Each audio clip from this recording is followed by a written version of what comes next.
आदरणीय डॉक्टर कृष्ण गोपाल जी, विज्ञान भारती के इस अधिवेशन से जुड़े सारे बंधु भगिनी, आप सभी को मैं सादर अभिवादन करता हूं। अभी जैसे बात हुई कि रुचिर जी ने स्वतंत्रता का अमृत महोत्सव, इस पूरे कार्यक्रम में विज्ञान भारती की किस प्रकार की भूमिका रहेगी, हम क्या क्या कार्यक्रम गतिविधि कर सकते हैं, उसके बारे में कुछ जानकारी रखी है। स्वतंत्रता के बारे में अपने मन में जब विचार आता है, तब स्वाभाविक बात एक मन में आती है कि क्या वैज्ञानिकों का इस पूरे स्वतंत्रता आंदोलन में सहभाग था, उनका भी क्या योगदान था। इस प्रकार का प्रश्न स्वाभाविक अपने मन में उठता है, क्योंकि सामान्य समाज मन में जो बात है वो ऐसी है कि महात्मा गांधी जी, सरदार वल्लभ भाई पटेल, पंडित नेहरू, सुभाष चंद्र बोस या क्रांतिकारकों के अग्रणी भगत सिंह जी, चंद्रशेखर आजाद, ऐसे कई नाम हम सभी के मन में स्वतंत्रता संग्राम के अग्रणी योद्धा इस नाते से जुड़े हैं। ये एक स्वाभाविक बात है, उनका त्याग, उनका बलिदान, उसके कारण हम सब उनको जानते हैं। लेकिन अपने समाज में इनके जैसे ही वैज्ञानिकों ने भी स्वतंत्रता प्राप्ति के लिए कार्य किया, बहुत सुंदर और एक अनोखा योगदान दिया। इसकी कल्पना मात्र अपने देश में बहुत ही थोड़े ही लोगों को है। हम सब जानते हैं कि स्वतंत्रता संग्राम में स्वदेशी आंदोलन एक महत्वपूर्ण भूमिका उस आंदोलन की रही, और स्वदेशी के कारण एक बहुत ही देशभक्ति का बड़ा भाव पूरे समाज में निर्माण हुआ। ये सब हम जानते हैं, और विज्ञान भारती के बारे में विचार करते हैं तब एक विज्ञान भारती का वर्णन आता है मन में। ये अपने देश का आधुनिक विज्ञान के क्षेत्र का स्वदेशी विज्ञान आंदोलन है। तो मन में प्रश्न भी उठता है कि वो स्वदेशी और ये स्वदेशी, क्या इसमें रिश्ता है। तो ऐसी कई प्रकार की बातें मन में उठती है, और मुझे लगता है कि इसी प्रकार की बातें मन के अंदर आना, ये प्रश्न निर्माण होना, यही एक विज्ञान भारती की इस स्वतंत्रता का अमृत महोत्सव को मनाने में क्या भूमिका रहेगी, इसका उत्तर देने के लिए एक बहुत ही अच्छी इस प्रकार की शुरुआत है। जैसे मैंने अभी बताया कि अपने स्वतंत्रता आंदोलन में भी वैज्ञानिकों का एक बहुत बड़ा योगदान रहा है, उसको समाज ने पहचानने की आवश्यकता है। और ये केवल समाज में पहचान इसकी बने, इसके लिए हमें कार्य करना है क्या, इतना ही नहीं है। तो ये सारे वैज्ञानिक स्वतंत्रता प्राप्ति के लिए जब अथक परिश्रम कर रहे थे, समर्पण का भाव मन में लेकर विज्ञान को आगे बढ़ा रहे थे, तब उनको स्वतंत्र भारत में विज्ञान कैसे विकसित हो, इसके बारे में भी एक बड़ी दृष्टि उन्होंने विकसित की थी। और जैसे हम स्वतंत्रता के 75 वर्ष में इस बात को सामान्यता भूल गए कि वैज्ञानिकों ने स्वतंत्रता प्राप्ति के लिए कितना बड़ा योगदान दिया, इसको भूलने के कारण और एक भूल भी हमसे हो गई। ये जो सारे स्वतंत्रता के पूर्व स्वतंत्रता प्राप्ति के लिए प्रयास करने वाले वैज्ञानिक हैं, उन्होंने स्वतंत्र भारत में विज्ञान की प्रगति हो, इसके लिए कौन सी दृष्टि रखी थी, उससे भी हम दूर रह गए। वो हमें पता नहीं चला कि उनके मन में क्या बात थी। एक स्वर्णिम भारत, जिसको पूरा विश्व विश्व गुरु इस नाते से जानता था, इस प्रकार का भारत तैयार करने के लिए विज्ञान की भूमिका कैसे होगी, कैसे विज्ञान अपने देश में विकसित होना चाहिए, इसके बारे में जो उनकी दृष्टि थी, उससे भी हम दूर रह गए। तो हमें इन दो बातों को समझकर चलना है कि स्वतंत्रता प्राप्ति में भारत के वैज्ञानिकों का और विज्ञान जगत का कैसे बड़ा योगदान रहा, और उस समय इन वैज्ञानिकों ने जो दृष्टि विकसित की थी भविष्य के भारत के निर्माण के लिए, वो दृष्टि क्या थी, जिसके अभाव में शायद आज हम जितनी प्रगति कर पा सकते थे उतनी प्रगति शायद नहीं कर सके, इस प्रकार का विशेषज्ञों का अनुमान निकलता है। तो हमारा ये दो प्रकार का दायित्व है कि समाज में इस बात को बताना कि वैज्ञानिकों का कितना प्रखर योगदान स्वतंत्रता प्राप्ति के लिए रहा, और उसी प्रकार से उनकी भारत स्वतंत्र होने के बाद भारत का निर्माण कैसे होगा इसके बारे में जो दृष्टि थी वो किस प्रकार की थी, और वो आज भी समय के अनुरूप किस प्रकार से उस दृष्टि का उपयोग विकास में कर सकते हैं, एक स्वर्णिम भारत के निर्माण में कर सकते हैं, इसका भी विचार हमें समाज तक ले जाना है। तो स्वाभाविक है, स्वाधीनता या स्वतंत्रता संग्राम की जब बात मन में करते हैं तो अंग्रेजों का राज अपने देश के ऊपर जो था वही बात मन में आती है। 1757 में बंगाल में प्लासी की लड़ाई रॉबर्ट क्लाइव ने जीत ली, और उस जीत के कारण टैक्स कलेक्शन यानी करों का संकलन करने का दायित्व ईस्ट इंडिया कंपनी को प्राप्त हुआ।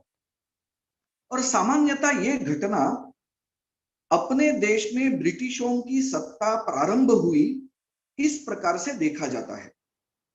तो स्वाभाविक है 1757 से अपने देश में ब्रिटिशों की सत्ता प्रारंभ हो गई, लेकिन ये सत्ता जो थी वो प्रारंभ में बिहार और मूल रूप से बंगाल यहीं पर सीमित थी।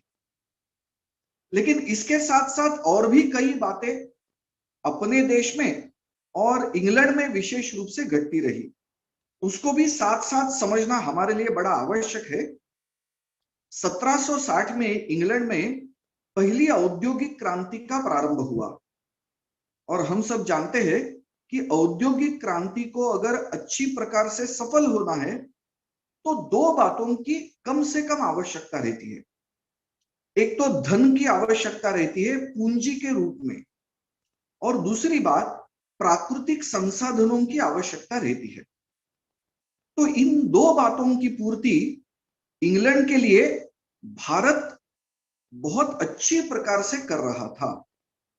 इसलिए अंग्रेजों की दृष्टि से भारत, जैसे इंग्लिश में वर्णन करते हैं ज्वेल ऑफ द क्राउन, इस प्रकार की भारत की स्थिति अंग्रेजों की दृष्टि में थी, क्योंकि भारत में धन संपदा प्रचुर मात्रा में उपलब्ध थी, और उसी प्रकार से भारत में प्राकृतिक संसाधन भी बहुत बड़ी मात्रा में उपलब्ध थे।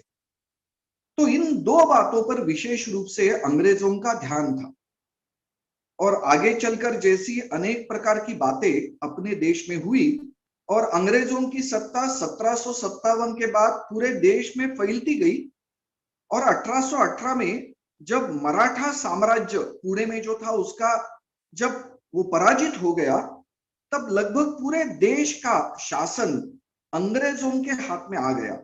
यानी लगभग 6 दशकों का कालावधि इस पूरे देश को अपने कब्जे में करने के लिए अंग्रेजों को लगा। लेकिन अंग्रेजों की दृष्टि कैसे थी? जैसे अंग्रेजों का यह पहला आक्रमण नहीं था, अंग्रेजों के पहले भी अपने देश में विदेशी आक्रमक सतत आक्रमण करते रहे। अंग्रेजों का एक नया आक्रमण था, लेकिन पहले के आक्रमण और अंग्रेजों के आक्रमण में बहुत बड़ा अंतर है, ऐसे हमें दिखाई देता है। जैसे पहले जो आक्रमण करता थे वो सीधा सेना के द्वारा अपने देश पर हमला करते थे, सब प्रकार की बर्बरता, अत्याचार, लूट, ऐसी वो सारी करते थे बातें, और अपने देश को अपने हाथ में कब्जे में लेने का प्रयास करते थे। लेकिन अंग्रेजों ने ऐसा नहीं किया। अंग्रेज तो अपने देश में व्यापारी के रूप में आए और धीरे धीरे वो अपने देश के सत्ताधीश बन गए। यानी अंग्रेजों ने बहुत बड़ी लड़ाइयां अपने देश में नहीं की।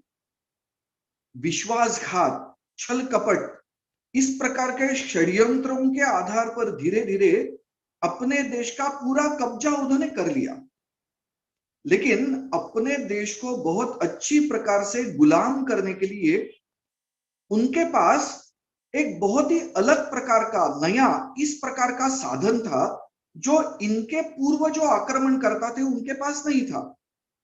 वो साधन क्या था? तो साधन यानी यूरोपीय देशों में विकसित होने वाला विज्ञान और उसके आधार पर निर्मित सब प्रकार का तंत्र यानी प्रौद्योगिकी, इसको हमें अच्छी प्रकार से समझने की आवश्यकता है। यानी अंग्रेजों के पूर्व के आक्रमणकर्ता अपने देश को जितना लूट नहीं सके, उतनी लूट अंग्रेजों ने केवल 190 वर्ष में अपने देश में करके दिखाई। यानी अंग्रेज जब अपने देश में आए तब अपने देश का जीडीपी या अपने देश की धन संपदा या अपने देश के द्वारा जो निर्यात होती थी वो शायद विश्व में सबसे अधिक थी। और यही धन संपदा, यही समृद्धि भारत में होने के कारण भारत सारे विश्व में आक्रमणकारियों का आकर्षण बन चुका था। लेकिन ऐसी स्थिति में जब भारत था, जब अंग्रेज यहां पर प्रवेश कर गए, लेकिन अंग्रेज जब भारत को छोड़कर गए तब अपनी स्थिति क्या हुई? अपना देश विश्व का एक बहुत गरीब ऐसा देश इस स्थिति में आ गया।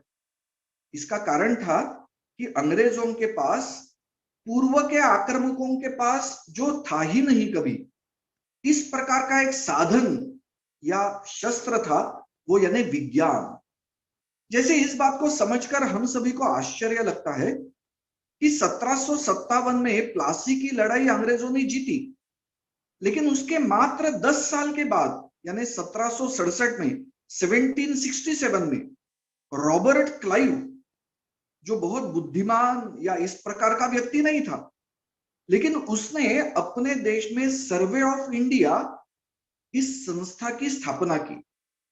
आज भी अगर department of science and technology के वेबसाइट में आप जाकर देखेंगे तो उसमें एक उल्लेख किया है, the oldest scientific institution under government of India is survey of India which was established in 1767। और इसकी स्थापना किसने की? रॉबर्ट क्लाइव ने की। सर्वे की आवश्यकता क्या थी? सर्वे की आवश्यकता दो कारणों के लिए थी।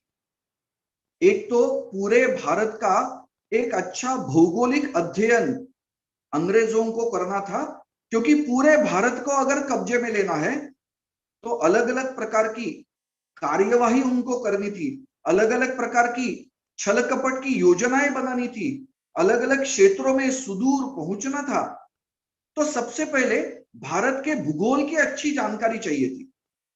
और दूसरी बात यानी भारत में कितने प्रकार के प्राकृतिक संसाधन हैं, उसकी जानकारी आवश्यक थी, क्योंकि उसके आधार पर ही उनकी औद्योगिक क्रांति सफल होने वाली थी।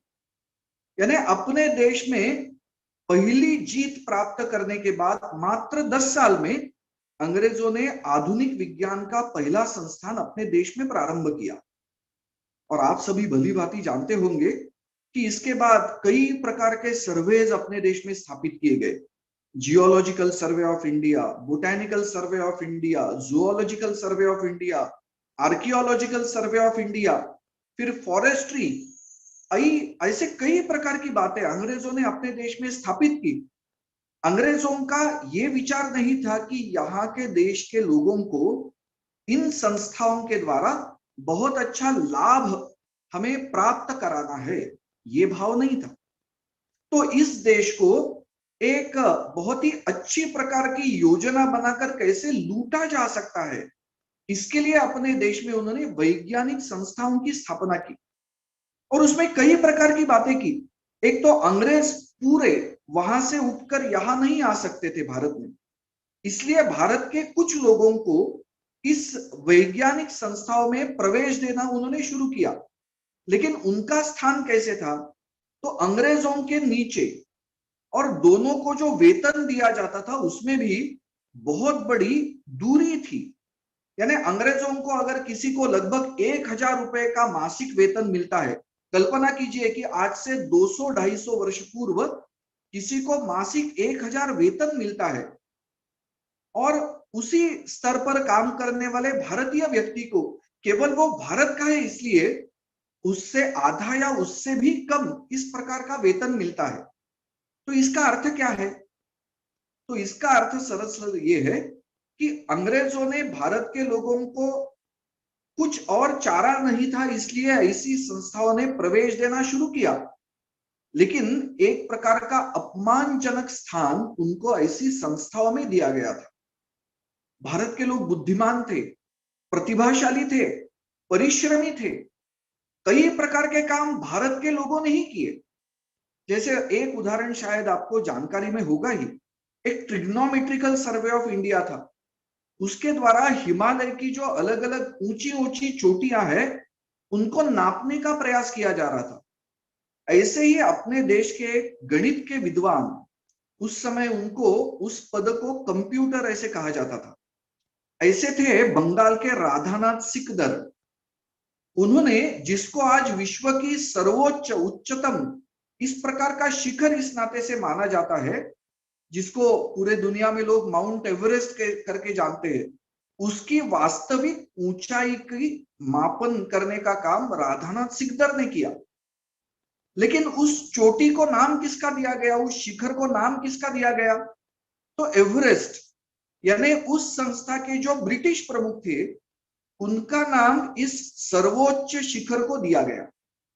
यानी भारत के व्यक्ति ने जो सब प्रकार का काम किया उसको दूर रखा गया, उसको दबाया गया, और एक ब्रिटिश व्यक्ति का नाम जिसमें उसका इतना बड़ा योगदान था ही नहीं, उसका नाम एक सदैव भविष्य में ये जानकारी रहे कि ब्रिटिशों के द्वारा इसका खोज कार्य हुआ, इसको बताने के लिए किया गया।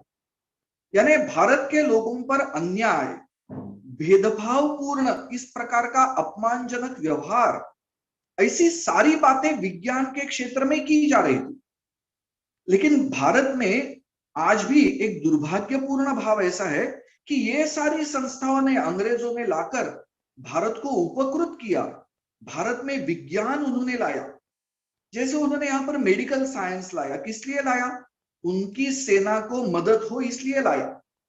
अपने देश में पोस्ट एंड टेलीग्राफ लाया, अपने समाज को आपसी संवाद की बहुत सुविधा उपलब्ध हो इसलिए नहीं किया।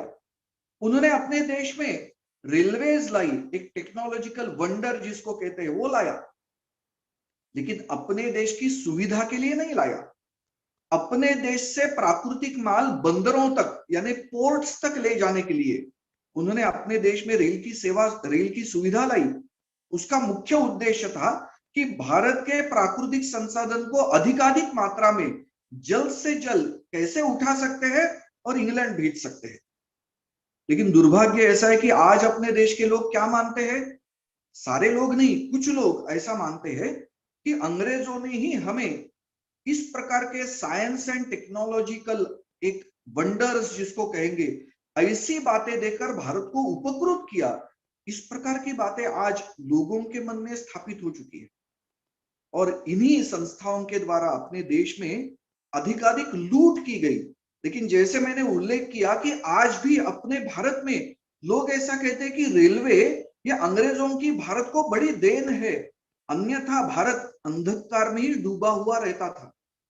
इस प्रकार की कल्पना लोग करते हैं। यानी अपने देश में विज्ञान के द्वारा लोगों के मानस पर भी एक बहुत बड़ा परिणाम अंग्रेज लोग करके गए। उन्होंने ये दिखाया कि we are the superiors and you are the most inferior people in this world because you do not have any kind of science and technology with you. Never in your history, never ever in your past you had any such logical or scientific knowledge developed in your country.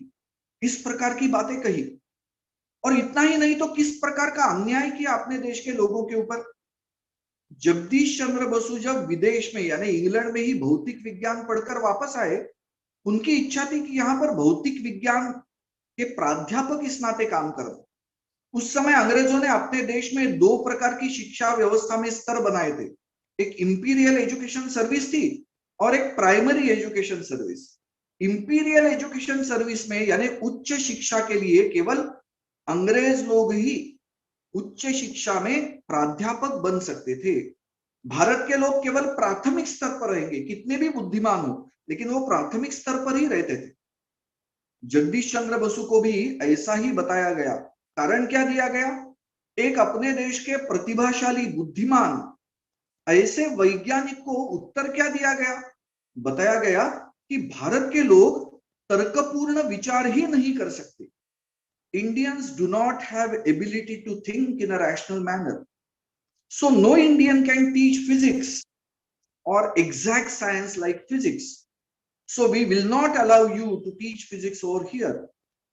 यहां देखिए कि जगदीश चंद्र बसु को यह नहीं बताया गया कि आपके पास तर्कपूर्ण विचार करने की क्षमता नहीं है। बताया गया कि भारत के लोगों के पास ही तर्कपूर्ण विचार करने की क्षमता नहीं है। जगदीश चंद्र बसु ने यह अपमान सहन नहीं किया, वो चुप नहीं बैठे, इसके विरोध में उन्होंने संघर्ष शुरू किया। संघर्ष कैसा किया? ये बौद्धिक क्षेत्र का संघर्ष है। जैसे कुछ क्रांतिकारियों ने अपने हाथ में बम लिया, पिस्तौल लिया, ऐसा यह संघर्ष नहीं है। ना कि अंग्रेजों के विरोध में असहकारिता का आंदोलन चलाया, इस प्रकार का ये उस प्रकार का संघर्ष नहीं है कि नमक को उठाया और आगे बढ़े। इसका भी यही एक सत्याग्रह था, उसका स्वरूप अलग था। स्वरूप क्या था? बौद्धिक क्षेत्र का यह सत्याग्रह था। कब किया था जगदीश चंद्र बसु ने? 1884 में, यानी जब कांग्रेस की स्थापना ही नहीं हुई थी, उसके एक वर्ष पूर्व जगदीश चंद्र बसु ने मानो सत्याग्रह किया और अंग्रेजों को कहा कि यहां मैं भौतिक विज्ञान पढ़ाऊंगा, लेकिन अंग्रेजों का वेतन बिल्कुल नहीं लूंगा। मैं आपके इस आदेश के शरण में नहीं चला जाऊंगा, मैं आपके विरोध में खड़ा होऊंगा, आपको चुनौती दूंगा। भारत का व्यक्ति भी भौतिक विज्ञान कितनी अच्छी तरह से पढ़ा सकता है, इसको मैं साबित करके रखूंगा। और ये क्रम 1 दिन, 2 दिन, 10 दिन, 1 साल इतना नहीं चला, 3 साल तक जगदीश चंद्र बसु सतत संघर्ष करते रहे। 3 साल के बाद उनको विजय प्राप्त हुई। अंग्रेजों ने मान लिया, शरण आ गए और कहा कि जगदीश चंद्र बसु बहुत अच्छा भौतिक विज्ञान पढ़ाते हैं। और वो शरण इतने आ गए कि जगदीश चंद्र बसु को 3 साल का वेतन जो बिल्कुल नहीं दिया गया था।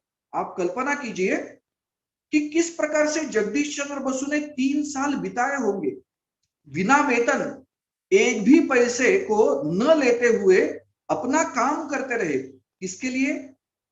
भारत माता के लिए। भारत के व्यक्तियों का, भारतीय लोगों का अपमान वो सहन नहीं कर सके, इसलिए उन्होंने इस प्रकार का संघर्ष किया। लेकिन आज हम इसको जानते हैं क्या? इस संघर्ष की कहानी को आज अपने देश में, अपने समाज में लोग जानते हैं क्या? जानते ही नहीं। मैंने जैसे ऐसे विचार किया तो मुझे लगा कि ये एक प्रकार का सत्याग्रह था। और उसी प्रकार से प्रमथनाथ बोस नाम के बहुत बड़े वैज्ञानिक थे, जिन्होंने history of Hindu civilisation during British Raj, इस प्रकार के 3 महत्वपूर्ण ग्रंथ लिखे, 3 खंड है उसके। और उन्होंने भारत के सभ्यता के बारे में बहुत ही सुंदर बातें लिखी है, 3 बड़े बड़े खंड है उसके। प्रमथनाथ बोस अपने देश के जियोलॉजिकल साइंटिस्ट थे।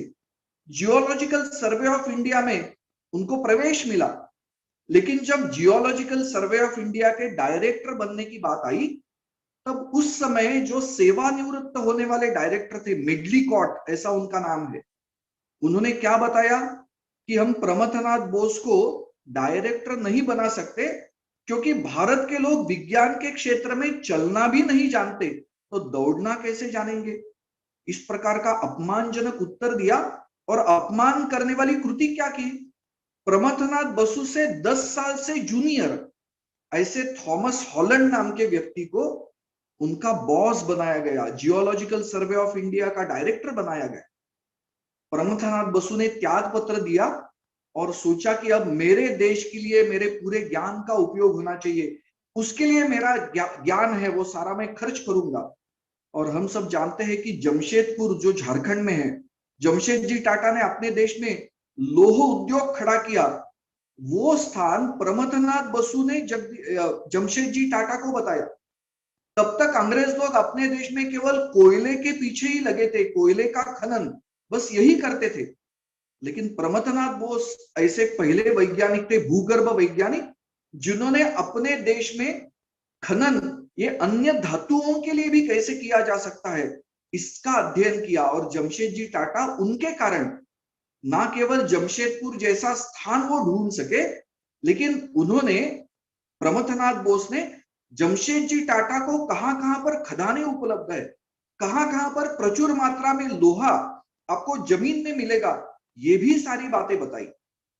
लेकिन पहले उनका बहुत बड़ा अपमान किया गया था। तो हमने इन बातों को समझना चाहिए कि अपने देश के लोगों का किस प्रकार का अपमान हुआ। प्रफुल्ल चंद्र राय इंग्लैंड में रहते थे, तभी उनको विज्ञान क्षेत्र के लोग बहुत ही अच्छी प्रकार से जानते थे, मानते थे कि एक बहुत बड़ा वैज्ञानिक है। लेकिन प्रफुल्ल चंद्र राय जब भारत में आए, तब उनको कहा गया कि आप इंपीरियल एजुकेशन सर्विस में पढ़ा नहीं सकते। तो आजीवन प्रफुल्ल चंद्र राय को, इतने बड़े वैज्ञानिक को, जिन्होंने अपने देश में रसायन विज्ञान की नींव रखी, उनको एक निचले स्तर पर अपमानजनक स्थिति में आजीवन पढ़ाने की स्थिति आ गई। अपने देश में ऐसे कई कई प्रकार की बातें हम बता सकते हैं, कई ऐसी कहानियां बता सकते हैं कि अंग्रेजों ने अन्याय और भेदभाव भारतीयों के प्रति विज्ञान के क्षेत्र में किस प्रकार का किया, और ऐसे अन्याय और भेदभावपूर्ण नीति के विरोध में अपने वैज्ञानिक कैसे उठ खड़े हुए, उन्होंने इस चुनौती को कैसे स्वीकार किया, और स्वीकार करते हुए दुनिया में इस प्रकार की बातें करके दिखाई कि पूरे दुनिया को, भारत के लोगों को विज्ञान के क्षेत्र में कितनी महारत हासिल हो सकती है, उसका उदाहरण प्रस्तुत किया। प्रफुल्ल चंद्र राय ने हिस्ट्री ऑफ हिंदू केमिस्ट्री इस ग्रंथ का लेखन किया और पूरे दुनिया को बताया कि भारत में ये आधुनिक विज्ञान आया, इसका स्वागत ही हम करते हैं। लेकिन ये भी ध्यान में रखिए कि भारत में विज्ञान की परंपरा सदियों से रही है। हिस्ट्री ऑफ हिंदू केमिस्ट्री में वो बताते हैं कि वैदिक काल से लेकर 16वीं शती तक अपने देश में रसायन विज्ञान का विकास कैसे हुआ, और ये रसायन विज्ञान का विकास आधुनिक रसायन विज्ञान की निर्मिति में कितना अच्छा योगदान दे चुका है। और शायद हमें आश्चर्य होगा, उस समय नेचर नाम की विज्ञान की जो एक श्रेष्ठ पत्रिका दुनिया की है, उसमें हिस्ट्री ऑफ हिंदू केमिस्ट्री के कई अध्याय प्रकाशित किए गए। कितना बड़ा सम्मान है। लेकिन आज वर्तमान में अपने देश में कितने लोग जानते हैं, कितने लोग हिस्ट्री ऑफ हिंदू केमिस्ट्री को पढ़ते हैं कि जिसके आधार पर आधुनिक रसायन विज्ञान की निर्मित हुई। प्रफुल्ल चंद्र राय ने ऐसे बार बार कहा कि मैं ये इस प्रकार का भारतवर्ष का विज्ञान का स्वर्णिम इतिहास क्यों लिख रहा हूं, तो भारत के लोगों के अंदर इसको पढ़कर एक नई ऊर्जा का निर्माण होगा। विश्व में भारत बौद्धिक क्षेत्र में सबसे अग्रणी नेतृत्व देने वाला देश कैसा था। जैसे अभी डॉक्टर भटकर जी के बारे में बताया कि नालंदा विश्वविद्यालय के वो कुलाधिपति है। नालंदा विश्वविद्यालय किस लिए जाना जाता था? पूरे विश्व के लोग भारत में पढ़ने के लिए आते थे। नालंदा एक सर्वश्रेष्ठ विश्वविद्यालय था।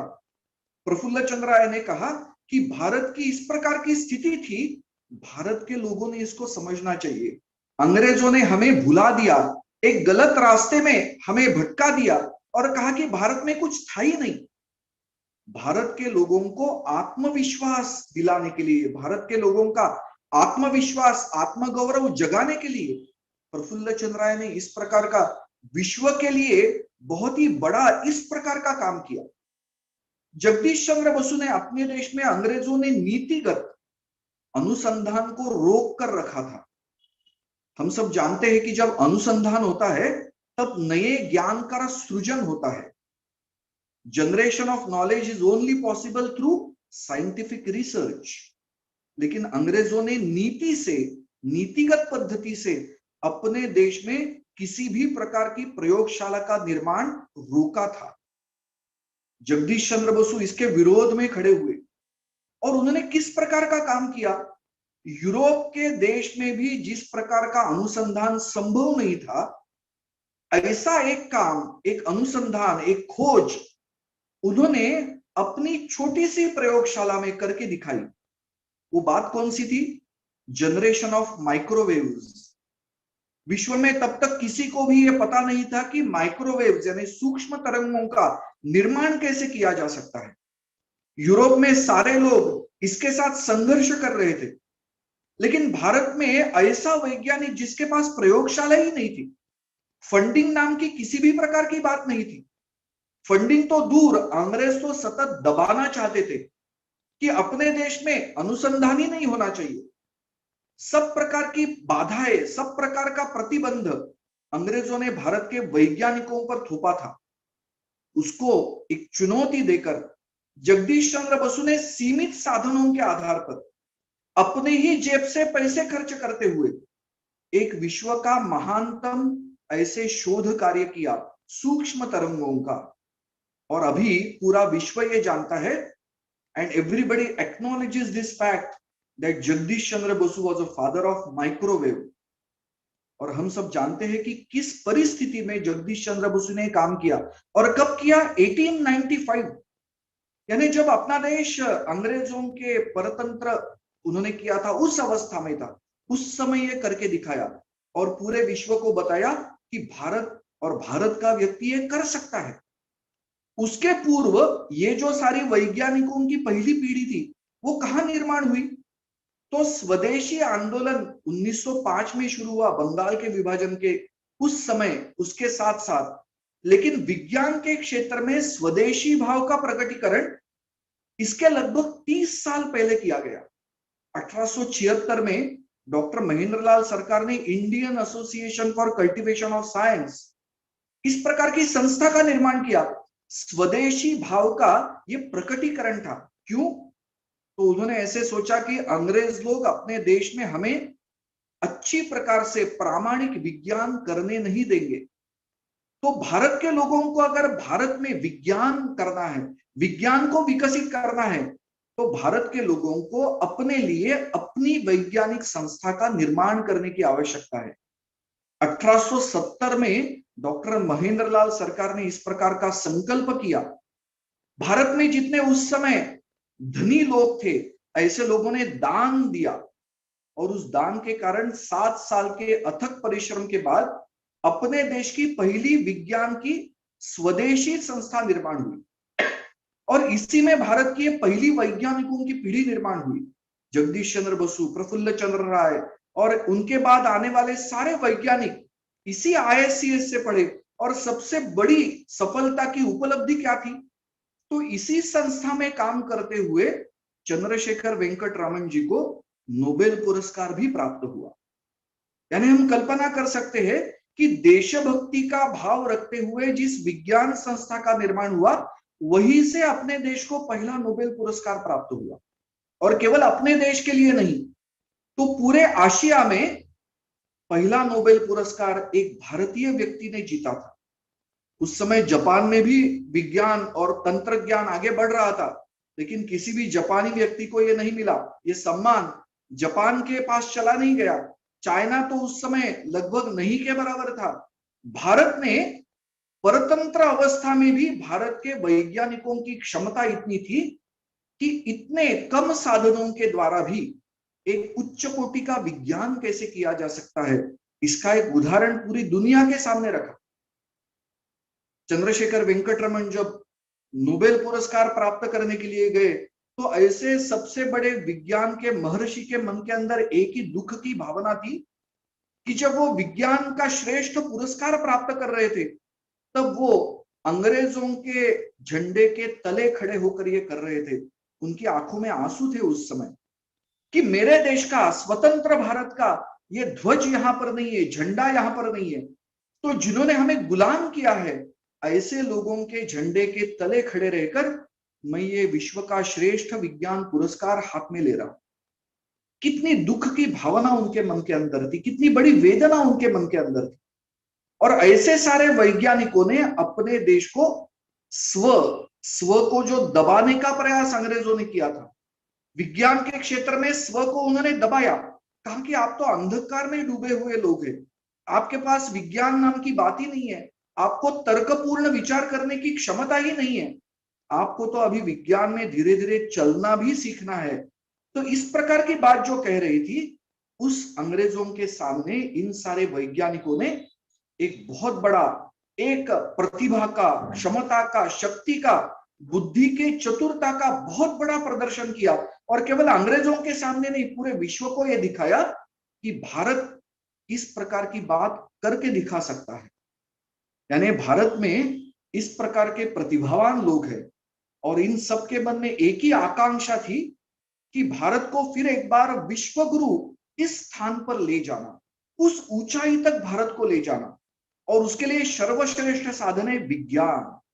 विज्ञान के द्वारा इस समाज का पूरा परिवर्तन करते हुए पुनः एक बार इस राष्ट्र को, इस देश को गौरव का स्थान प्राप्त कराना। प्रफुल्ल चंद्र राय ने सपना देखा था कि विज्ञान की प्रयोगशाला से उद्योग की निर्मित कैसे होगी। टाटा स्टील तो 1907 में निर्माण हुआ, लेकिन 1901 में Bengal chemicals and pharmaceutical works, इस प्रकार का भारत का रसायन और औषधि निर्माण उद्योग विज्ञान की प्रयोगशाला के आधार पर प्रफुल्ल चंद्र राय ने खड़ा किया। तो हम समझ सकते हैं कि उनके मन में किस प्रकार की बातें थी। भारत को विज्ञान के क्षेत्र में स्वावलंबी करना। जमशेदजी टाटा ने जब जमशेदपुर में टाटा स्टील प्रारंभ किया, तब हम सब जानते हैं कि सल्फ्यूरिक एसिड की बड़ी आवश्यकता रहती है इस प्रक्रिया में। तो प्रफुल्ल चंद्र राय टाटा के पास गए और उन्होंने कहा कि मैं रसायन विज्ञान पढ़कर आया हूं और आपकी इस प्रक्रिया के लिए जो सल्फ्यूरिक एसिड लगेगा वो देने का कार्य, दायित्व मेरा है।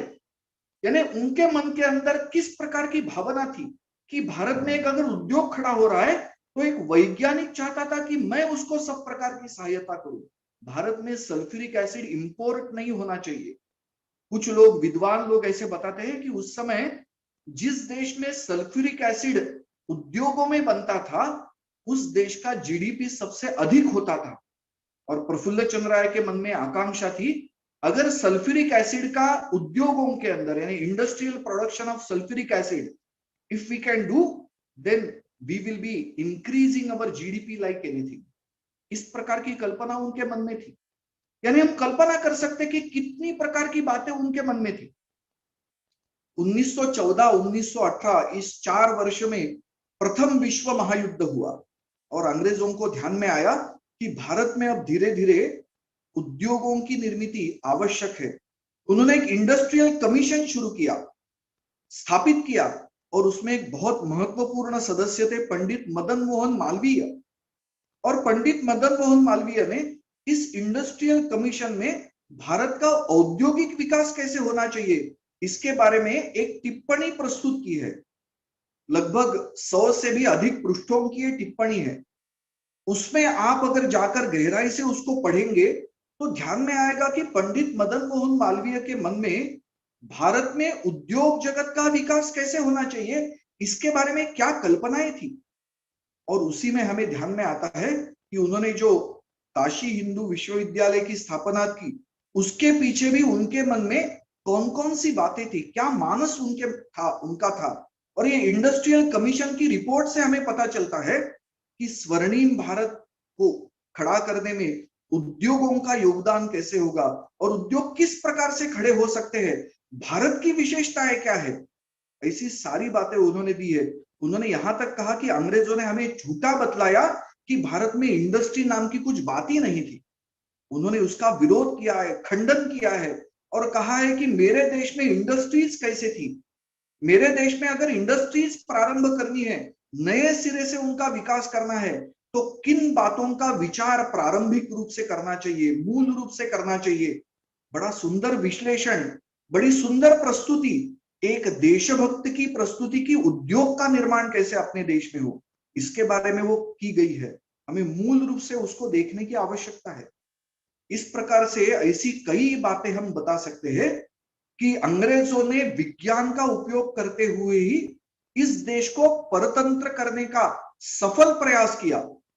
लेकिन इन संस्थाओं के द्वारा ही जो भारत के लोग धीरे धीरे विज्ञान के क्षेत्र में आगे बढ़े, उन्होंने उसी साधन का, उसी शस्त्र का उपयोग करते हुए, उसी क्षेत्र में अंग्रेजों को मात देते हुए अपने आप को साबित किया, सिद्ध किया और कहा कि हम भी यूरोप के देशों के जैसा ही एक सक्षम देश बन सकते हैं।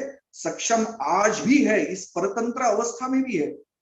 इस प्रकार की एक सुंदर गाथा अपने वैज्ञानिकों की अपने सामने आती है। मुझे लगता है कि एक स्वदेशी विज्ञान आंदोलन इस नाते विज्ञान भारती का दायित्व है कि ये जो एक महत्वपूर्ण और एक बहुत ही प्रेरक इस प्रकार की गाथा है अपने देश के वैज्ञानिकों की, उसको समाज में ले जाने की बड़ी आवश्यकता है, क्योंकि हम जानते ही नहीं है कि ये सारे लोग भी देशभक्त थे, इनके अंदर भी देशभक्ति की भावना थी। अभी अभी मैंने एक जानकारी पढ़ी, उसमें मुझे ये पता चला कि चंद्रशेखर वेंकट रमन जी के भतीजे सुब्रमण्य चंद्रशेखर, जो अमेरिका में जाकर स्थायी हो गए, लेकिन उनको भी अपने चाचा जैसा ही नोबेल पुरस्कार प्राप्त हुआ। उनकी जीवनी लिखने वाले एक पत्रकार ने उनको एक बार प्रश्न पूछा कि डॉक्टर चंद्रशेखर जी, आपकी दृष्टि से भारत का विज्ञान का स्वर्णिम युग या स्वर्णिम काल कौन सा है? तो एस चंद्रशेखर जी ने बताया कि 20वीं शती की पहली 2 दशकों में भारत में वैज्ञानिकों ने जो काम किया, वो शायद भारत का विज्ञान का स्वर्णिम युग कहना चाहिए। यानी हम सब जानते हैं कि 1924 में सत्येंद्रनाथ बसु ने शोध पत्र प्रस्तुत किया, जिसको बोस आइंस्टाइन कंटिन्यूम इस नाम से पहचाना जाता है। 1928 में चंद्रशेखर वेंकट रामन जी ने जो काम किया, उसको 1930 में नोबेल पुरस्कार मिला। मेघनाथ साहा ने आयनाइजेशन की थियरी स्पेस एस्ट्रोनॉमी में सामने रखी, पूरे विश्व ने उसको मान लिया। ऐसी कई बातें, उसके पूर्व जगदीश चंद्र बसु, प्रफुल्ल चंद्र राय, इनके द्वारा भी कई प्रकार के काम हो चुके थे। यानी ये एक ऐसा समय है 2-3 दशकों का कि जिसमें भारत के वैज्ञानिकों ने विश्व के विज्ञान की प्रगति में अनूठा इस प्रकार का योगदान दिया। और एस चंद्रशेखर उसके बाद ये बात बताने के बाद क्या कहते हैं, क्योंकि उस पत्रकार ने, जीवनी लिखने वाले ने उनको पूछा कि क्या इसी कालावधि की ऐसी क्या विशेषता है कि भारत के वैज्ञानिक इस प्रकार का काम करके गए? तो उन्होंने कहा कि ये सारे वैज्ञानिक देशभक्ति से परिपूर्ण थे। देश के बारे में इतनी भक्ति उनके मन के अंदर थी कि वो अंग्रेजों को दिखाना चाहते थे, पूरे विश्व को दिखाना चाहते थे कि भारत के अंदर भी कितनी विलक्षण क्षमता है। और इस प्रकार की प्रेरणा से उन्होंने इस प्रकार का काम करके दिखाया, जो विश्व में आज भी सर्वश्रेष्ठ माना जाता है। सत्येंद्रनाथ बसु विश्व के जो 50% मूलभूत कण है, वो बोसॉन इस नाम से जाने जाते थे, जाने जाते हैं, क्योंकि वो सत्येंद्रनाथ बसु के नाम से है। रामन इफेक्ट, ये विश्व के लिए एक मानक बन गया, विश्व की विज्ञान की प्रगति में एक बहुत बड़ा ये कदम हो गया।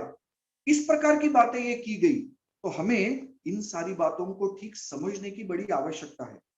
मुझे लगता है कि हम सब मिलकर इस स्वतंत्रता के स्वर्णिम अमृत महोत्सवी अवसर पर इन बातों को समाज को बताना चाहेंगे, बताने का प्रयास करेंगे, समाज को अवगत कराएंगे कि अपने देश में जैसे महात्मा गांधी जी, सुभाष चंद्र बोस, भगत सिंह, चंद्रशेखर आजाद, ऐसे एक जिनको गैलेक्सी ऑफ फ्रीडम फाइटर्स कह सकते हैं, ऐसे लोगों ने जितना बड़ा काम किया, उसी के साथ साथ अपने देश के वैज्ञानिकों ने भी स्वतंत्रता प्राप्ति के लिए बहुत बड़ा योगदान दिया, समर्पण किया, त्याग किया, सब प्रकार की बातें की। अन्याय और भेदभाव के विरोध में एक सत्याग्रही के रूप में मानो वो खड़े हो गए। इन प्रकार की बातों को बताने की बड़ी आवश्यकता है।